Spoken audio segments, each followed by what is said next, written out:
கூட்டு பண்ணி வச்சாங்க. அதுல உப்பே போடல. மெதுவா அதை நல்லபடியா சாப்பிட்டுட்டேன். சாப்பிட்டுட்டு நான் எழுந்து உட்கார்ந்து கொண்டேன். ஒன்றுமே அதை காட்டிக்கொள்ளல. அதுக்கப்புறம் இவங்க 2 பேரும் பிறகு உட்கார்ந்து சாப்பிடுவாங்க. 2 பேரும் உட்கார்ந்தாங்க. சரி அப்படின்னா போச்சு. இப்போ மாமா உப்பே இல்லாத சாப்பிட்டு போனாங்களே, அது எப்படிதான் சாப்பிட்டாங்கன்னு 2 பேரும் உதறிட்டு அங்கிருந்து வந்து நிக்கிறாங்க. என்ன, நீங்க அதை உப்பில்லாத அப்படியே சாப்பிட்டுட்டு மௌனமா இங்க வந்து உட்கார்ந்து இருக்கீங்களே, இதை விட எங்க 2 பேரையும் கூப்பிட்டு ஒரு அடி கொடுத்துட்டு இருந்தா எங்களுக்கு எவ்வளவு திருப்தியா இருக்கான். இப்ப நான் நினைச்சு அழும்படியா பண்ணிட்டீங்களே.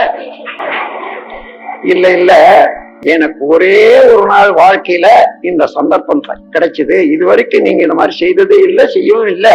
ஆனா இதை நான் பொறுத்து கொண்டு நான் சமாளிக்கிறேன்னா என்றதை காட்டுறதுக்காக இயற்கையே எனக்கு அளிச்ச சந்தர்ப்பம். அந்த ஒரு நாள் சந்தர்ப்பம் இறைவனே கொடுத்த வரத்தை நான் தள்ளிடுவேனா? அந்த ஒரே ஒரு இன்சிடென்ட் வாழ்க்கையில என்னை பற்றிய மதிப்பு, அது வரைக்கும் இருந்த மதிப்பை விட பல மடங்கு உயர்த்தி விட்டது. அது பொறுமைக்கு வந்த ஒரு வெற்றி. வாழ்க வையகம், வாழ்க வளமுடன்.